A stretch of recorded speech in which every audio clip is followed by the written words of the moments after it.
Good morning and welcome to our video blog on making sense of sensitivity. And this is March 26th, 2021. So today I want to address you and me about light. So last week we talked about the moment that we're in. That in fact this is a tremendous moment of karma for the world, but particularly for those of us who live here in North America. And that if we want to go forward, we have to go through the current dilemma of our pandemic through the point of surrender. And what do I mean by surrender? I mean letting go of every type of thinking that we are smart enough to figure our way out of this current mess we're in. That somehow or other, our thinking, our science, our reasoning, our scholarship are going to fix all of the many, many things that are in distress. In looking back 240 some years ago, when the array of planets is the same as it is today. So we've sort of come through this cycle of karma. We're cleaning up the past. It's so obvious that these issues are coming up for debate and resolution. And at some point we have to ask something much bigger than ourselves for guidance and light as to how we're going to move forward. Is this a test of us? Probably. Every moment kind of sets the stage for the next moment. So if you're academically inclined, there are all kind of tests with regard, but you could just say that in living this moment, then the next moment is assured and created. So one of the things about light is that light is just. And there's two ways of looking at the world that we are in. And of course, I'm oversimplifying it for the sake of our discussion, but we can see life as an unjust situation. Nothing is quite balanced here. Everything is off. The wrong people are getting the advantages. The wrong people are getting abused. And if you look at life that way, you will see more than ample evidence that it is that way. Now, for light to flourish, it has to be cultivated. So to cultivate life means to bring in the spirit of justice into our daily affairs. That doesn't mean to say that, oh, look, things are not bad, they're not unbalanced, they're not there's no ignoring the obvious prejudices and systematic biases that we have that are hurting people and probably hurting everybody to some degree or another.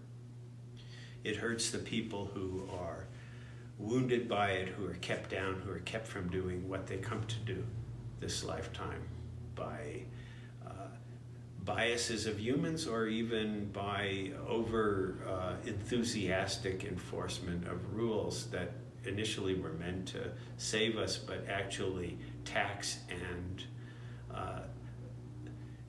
drain the energy of creativity that is what the Spirit has given each of us to do in terms of our commander-in-chief, in terms of our purpose, our thrust, and our true profession. Either way, it's not really a free enterprise. It's not really a free sharing. So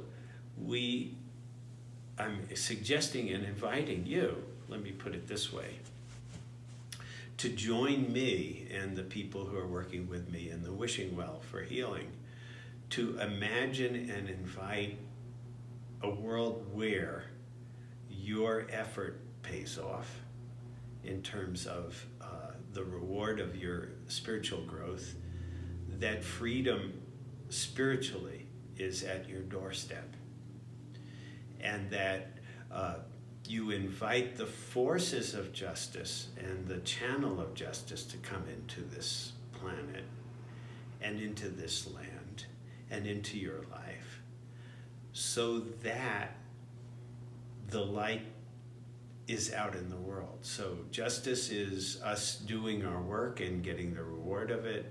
Justice is life showing us day to day what is the best plan for us, and we follow the calling of life. That's also justice.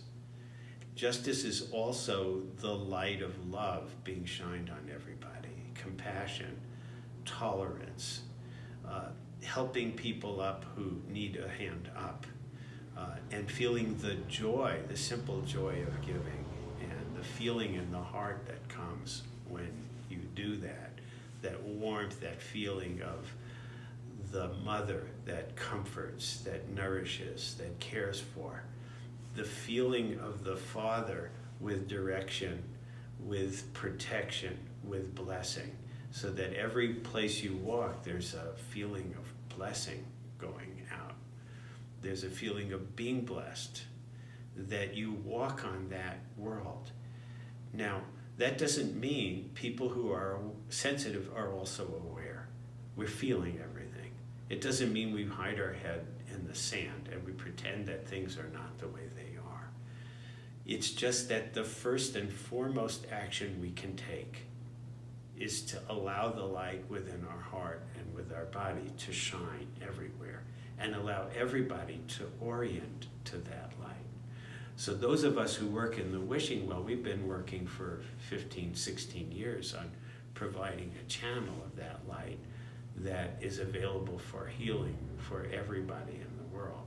And we've been working at it for a long time. And I believe it's a very powerful instrument of justice and light. We don't have a religious connotation. We don't have a political party. We don't espouse any particular policy or agenda. What we do espouse is the feeling of enterprise, the feeling of light, the feeling of love, the feeling of integrity, the feeling of justice, the feeling of gratitude, the feeling of generosity, the feeling of opportunity. We open these channels: forgiveness, healing, surrender, love. All of these we're opening up to flow into our universe and to flow into the world. And we have complete faith and trust that those channels will do the work with the universal and omniscient intelligence of the being of the universe that can figure stuff out that we can only begin to imagine. That living in that, everything will be brought into balance and oneness. Everything will be at one. Everything will atone. There will be redemption and atonement naturally, organically, not from an intellectual idea with all of its successes, but all of its unintended consequences that lead on and on and on to waves of injustice from our best ideas of what justice is. When light is doing the work, when universal intelligence called the Buddhi is doing the work, there are no such complications. And this is all we are asked to do. This is all I ask you to do. And I hope you join me in just dreaming that this could in fact work, because I see it work all the time. In the world of justice, this type of justice, we see the evidence working all the time. So I wish you a wonderful week. I hope that you see the hope, the faith, and the love in this message, and that it inspires your heart and gives you immunity and a vaccination against the despair and the dispiritedness and the gotcha mentality and the feeling that there's nothing worth talking about other than our wounds and our hurt and our injustice and our resentment, and et cetera, et cetera, et cetera.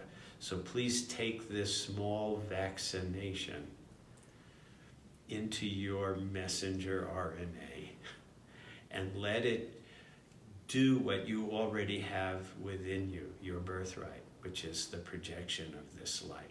You must have a wonderful week, and I will talk to you very soon. May all beings